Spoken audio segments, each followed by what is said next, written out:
Hey, what's up, everybody? BDO44 coming into another video. All right, so we're going to talk about the Clippers and the Dallas Mavericks, the 4-5 matchup. The series starts in LA. And, I've been on the record saying I didn't think that the Dallas Mavericks are going to have too much trouble with the Clippers, even though most people think that series is going to go far. Before doing homework, that was my prediction that it would go 5. I did a little homework, and one thing I can say is these two teams haven't played one another since before Christmas.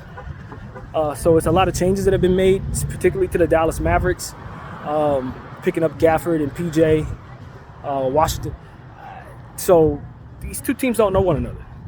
When you consider such significant pieces have been added, and the fact that these teams only saw each other 3 times, this is going to be a real fill-out situation for this series.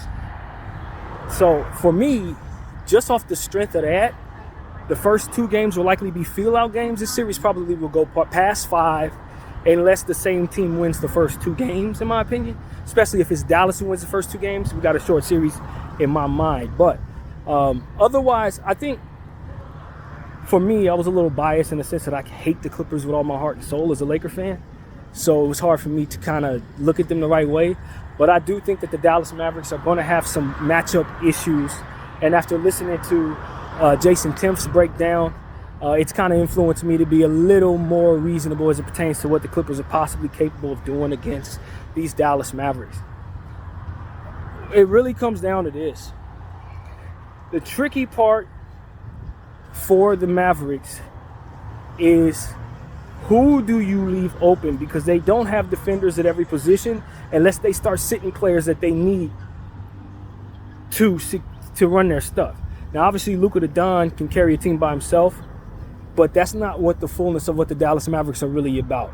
You got to have Kyrie Irving on the floor. You want to run, and have your bigs on the floor. You want Tim Hardaway out there. And in order to properly defend the Clippers, you're going to have to forego something. Either you're leaving somebody open, like James Harden, to kind of be guarded by Kyrie Irving and stuff like that, or you are going small and pulling Kyrie out of that situation and maybe having more Dante Exum, more Maxi Kleber situations. It gets real tricky for the Dallas Mavericks in guarding this team. And that's what concerns me if I'm rooting for the Mavericks, for which I am, obviously. I don't really know that they can afford to not have Luka the Don play absolutely amazing, because they're going to leave open somebody who's likely going to be in the Hall of Fame. And what I mean by open is they're going to be guarded by somebody who can't guard them, and you're going to leave them to go crazy.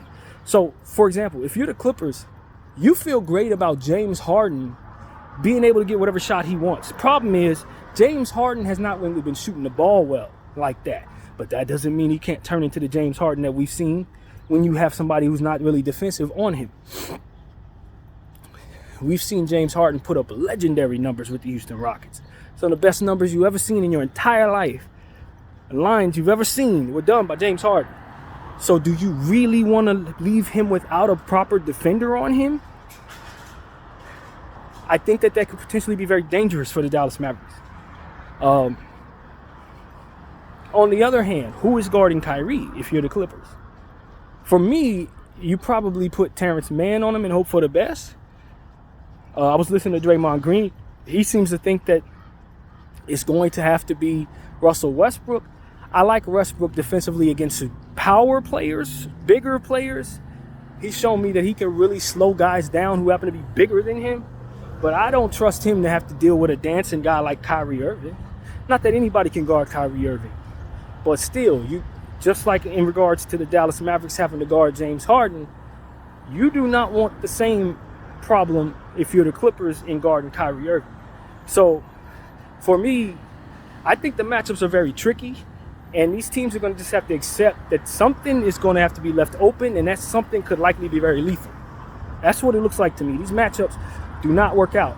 Now, and listen to Jason Timpf, he seems to think that Ivica Zubac is very important in this series. I'm inclined to agree.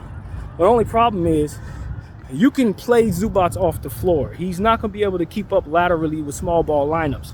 And because of it, you're going to find yourself in a situation where if you do the right things against Zubac off the floor, you can play a little more small ball if you're the Dallas Mavericks and maybe do well. Problem is, the Clippers have a significantly strong small ball lineup themselves. When you talk about what they can run with Norman Powell out there, Bones Highland, Russell Westbrook, obviously PG and Kawhi can be in any lineup. They just have a lot of firepower to throw at the Dallas Mavericks from that wing position.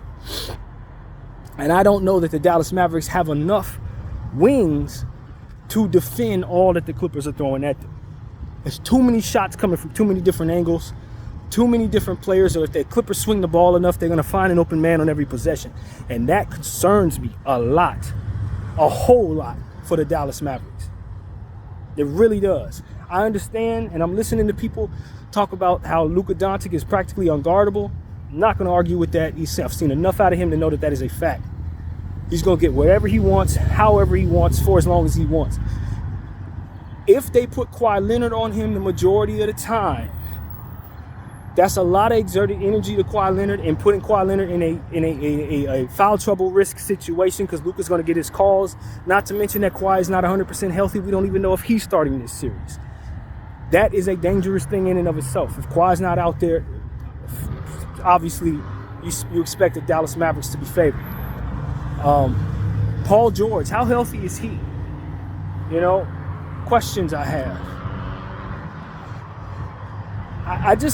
I really look at this series and say it's going to be a feel-out game for the first two games. After that, whatever these teams figure out is going to be what they ride with. And we will see what really works and what doesn't. Because quite honestly, not only do these teams not know each other, but on paper, they don't really match up very well with one another. But both teams leave open quite a bit. That's the problem. You know, for the Ivica Zubac situation, if for some reason Ivica's going strong and he's having a really big series, maybe I go with Derek Lively. I don't know how, available Derek will be given what he's going through right now. Condolences to his family on the loss of his mom. But as far as matchups are concerned, that might be my best bet with the length and the strength that he could possibly bring to the table. That might be my best bet. I like Gafford, but I don't think he's going to be able to deal with Zubac. Not just head up. Zubac is going to back him down, shoot over him, and that's that old school way of shooting, of playing. But I don't look at Zubac as a really strong player. He's just a very heavy player. He is a bruiser, but not a very imposing one, if that makes any sense. So it's hit or miss with Zubac. Zubac can have 17 rebounds, 25 points on his best night.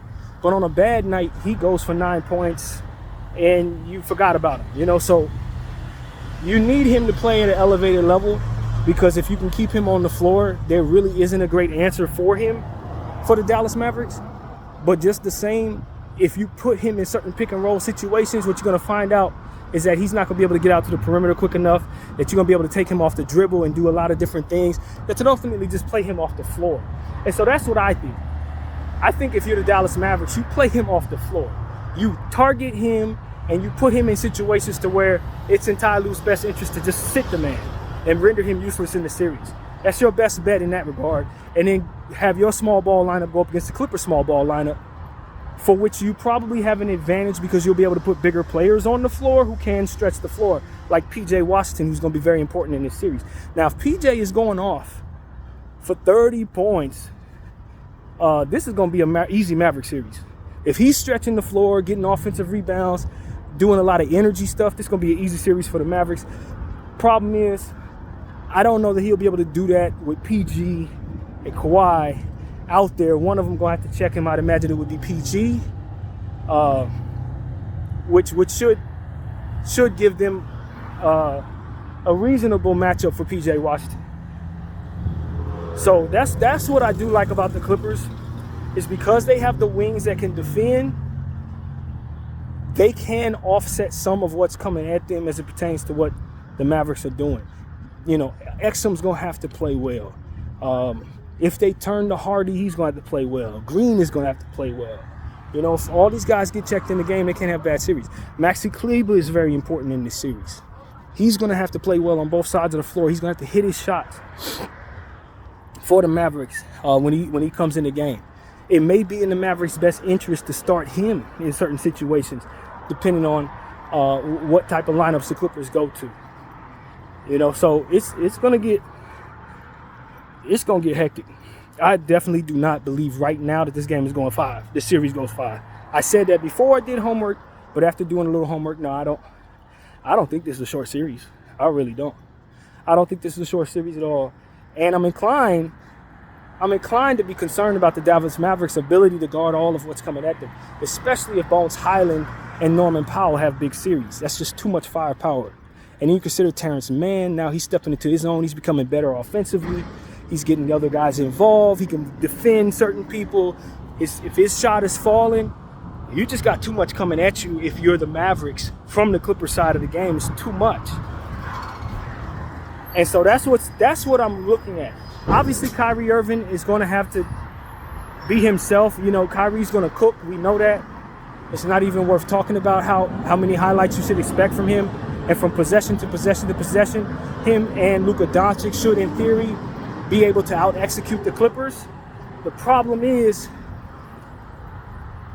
I don't have a massive amount of confidence in that because of the level of talent on the Clippers side who can execute properly down the stretch. Again, Norman Powell.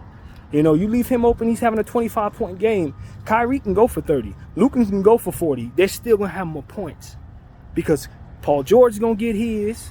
He can execute down the stretch in theory, although he's underperforming the playoffs.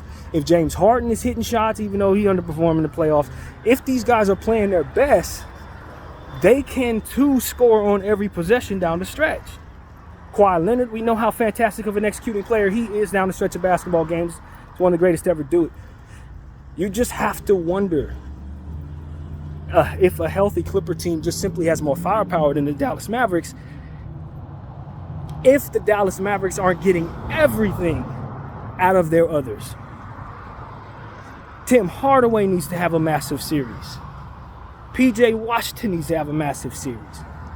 And I don't know that the Dallas Mavericks diversify enough with Luka controlling the ball as much as he does to really let those guys get in the type of rhythm they're going to need to get into in order to be as powerful as a unit as they're going to need to be.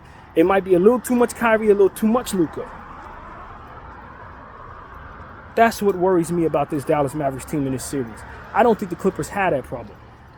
I don't think you have to worry about one guy taking 25 shots. I think they're going to diversify much better, especially with Russell Westbrook getting assists and James Harden capable of getting assists and Terrence Mann capable of getting assists. They're going to make sure everybody gets touches. I don't really see that over there in Dallas. I don't really see that. Obviously, Luke can go for 1 million assists, but he's controlling the ball. And if he's not, Kyrie is. So it's kind of like, what can the others get off of them? And I just don't know that that's enough of a diversified attack against a Clipper team that's going to be coming at you with like 6 offensive players. And when you talk about what Russell Westbrook's going to do, getting to the line, getting people in foul trouble, mucking up the game the way that he does, getting boards. He's already shown he can get a triple-double in this rotation. Over a couple weeks ago, he got one. I'm really worried. I'm really worried. I picked the Dallas Mavericks to win the series before doing homework. But now that I've had a chance to look at these two teams and look at what they're bringing to the table, I actually feel more confident the Clippers are probably going to edge this series out. And I know I'm in the minority, and I hate that I think this way and I feel this way, but I really, really am concerned. What makes me feel a lot better going for the Dallas Mavericks is Kawhi Leonard is not 100% healthy right now. He's not 100% healthy right now. And they're going to need him to be himself, but especially by the end of the series, in order for them to do the things they need to do to win this series. But the question for me is, how much do I trust PJ Washington? How much do I trust Maxi Kleber? How much do I trust Tim Hardaway Jr., Dante Exum, Green? You know, how much do I trust Daniel Gafford? How much can I get out of these guys from night to night to night on both sides of the floor to complement what Kyrie and Luka do naturally, which is control the ball a whole lot? Can I get enough out of them to offset what's coming at them 7 times throughout the course of this series? Can they win 4 out of 7 against this team? At this point, I see this series going 7. Forget what I said before.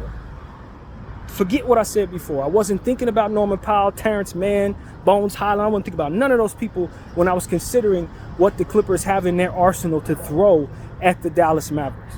That was not a real take. My real take is I think this series could go the entire distance, and it can come down to an overtime basketball game, and who's going to hit the shots is going to matter. If Kawhi Leonard is healthy and he's playing his greatest, coupled with Paul George, coupled with James Harden, coupled with Norman Powell, coupled with Bones Highland, who's been playing better, coupled with Terrence Mann, I just think the Clippers have a little more. They have a little more, and because the Dallas Mavericks are going to have some tricky matchups to defend, I'm inclined to think that the Clippers have an easier way to guard them than the Mavericks have to guard the Clippers. That's my take, man. I think Clippers in 7. And you know I'm not happy to say that. And you know I didn't feel this way before when I started walking as I left the house. But when I started looking at these rosters and started really considering what's there, Luka can elevate his game to score 70 points. He's already shown us that against the Atlanta Hawks. Kyrie can go for 50 points. We've seen that before a million times. But those are only 2 guys. If they get in foul trouble, who is still keeping the lead, man? And for the Clippers, I don't have that problem. If James Harden is not having a good game, I'm going straight to Terrence Mann. I'm going straight to Norman Powell. I'm going straight to Bones Highland. There's just more chances for me to play well if guys aren't playing well with the Clippers. They have a deeper team. They have more firepower off of the bench. There's more of ability to withstand injury with the Clippers. It's just a deeper team. I don't like the Clippers bigs as much as I like the, Gafford and PJ. I don't know if they're going to use Powell or not. I'm not a big Powell guy over there for the Dallas Mavericks.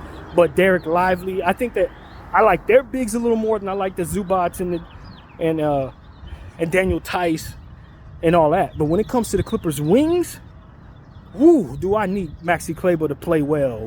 Do I need Tim Hardaway to really go for 30? Like they really, really need to play well, man. PJ really needs to play well.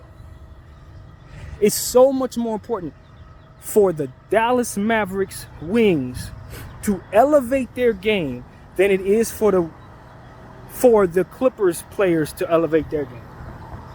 That's what it really comes down to, in my opinion. And if Luka the Don puts on a Superman cape and just is unstoppable, then that's going to be what it takes to beat the Clippers, in my opinion. And that maybe you're betting on that. Maybe that's not the worst bet in the world. MVP candidate Luka the Don, obviously one of the greatest players. But defensively, I don't trust Luka. Defensively, I don't trust Kyrie. Everything I expect him to do is on the offensive end. I don't have that problem with the Clippers, y'all. I don't. PG gonna play both sides. Kawhi's capable, obviously, of playing both sides. Terrence Mann's capable of playing both sides, more so defense. Russell Westbrook, I expect to play some defense. James Harden, but James Harden has played better defense with the Clippers than he has in any other point in his career, in my opinion. Zubats plays both sides, and you got a free throw shooting big man in Zubats, which can be dangerous in certain situations. And like I said, the players that scare me if I'm the Dallas Mavericks are Norman Powell, Bones Highland, and Terrence Mann. If those 3 players are playing great, it's going to be it can be very difficult for the Dallas Mavericks to win the series, man. Very difficult, especially if Norman Powell's going off the way he's capable of going. You can't let him go for 30. It cannot happen. And with James Harden facilitating the basketball, Russell Westbrook facilitating the basketball, Terrence Mann capable of getting assists, Paul George, if he gets into his bag, I just see more. Now, the problem is with the Clippers, I'll tell you the truth, underperforming playoff players. If Ty Lue doesn't turn to these guys that I mentioned that should scare the Dallas Mavericks, and he leans too much on James Harden and Paul George and Russell Westbrook, and they're not playing well, then this goes out the window. That could really hurt their team. If he doesn't get away from who's not playing well quick enough. Let's make this very clear. The Clippers have the ability to get away from stuff that doesn't work right away because they have so much guard play that they can rely upon, so many offensive guards that can get their own shot and things like that. So that's going to be key for me if I'm Ty Lue. You have got to get away from what doesn't work immediately without any concern, without worrying about people's feelings, without anything. You just got to get away from what doesn't work right away. Immediately turn to Terrence Mann. Immediately turn to Norman Powell. Immediately turn to Bones Highland. If for some reason those Hall of Fame guards are not playing well, that's going to be the key, in my opinion, for the Clippers. If he leans on the wrong guys and they prove themselves to be underperforming playoff players once again, all bets are off. Dallas Mavericks win. That's going to be key. Because even though the Clippers have a lot, it's all about who you have on the floor at any given moment. And when you have a lot, sometimes it can put you in a position to not have the right stuff on the floor at the right time. It's the same thing I said about the Orlando Magic guard situation. You lean on the wrong guards for too long, you're going to have guards who could help you sitting on the bench not getting opportunities. You got to get away from what doesn't work when your team is deep. And so that's going to be the key for Ty Lue. Can he have the stomach to sit James Harden and Russell if necessary? Does he have the stomach to get away from what doesn't work so that he can play those other talented guards who will be able to help him if he does? That's what I think, man. Dallas doesn't really have that going for them, but they don't necessarily need to, because you expect Luka Doncic and Kyrie Irving to play well no matter what. You don't expect for them to have those games like you expect James Harden, PG, and Russell to have. You don't. They're going to play well. But if for some reason they don't, now you're turning to less reliable players, in my opinion, on that Dallas Mavericks bench. Dante Exum, Jaden Hardy, Green. Maybe they, you know what I mean? They're not. It's not like the Norman Powell effect. It's not the same thing. So that's really what it comes down to, man. I think Clippers in 7, but it's all about matchups. And if the Dallas Mavericks forwards, particularly Maxi Kleber, Daniel Gafford, Tim Hardaway, PJ Washington, if they all play at an elevated level, then the Dallas Mavericks can win this series in about 6 or 5 games. But right now, I look at the Clippers and I just say they got more over there, man. They just have more. They really do. They don't have higher level superstars today, but if those guys step into who they were yesterday, then of course they do. I think that's obvious to all of us. Yesterday's James Harden basically is Luka Doncic. You feel me? So it's like it's a lot coming at the Dallas Mavericks, and if they don't get enough out of everybody, they're probably going to lose the series. So that's pretty much what I got to say. My name is BDO44. I thank y'all for watching. I'm out.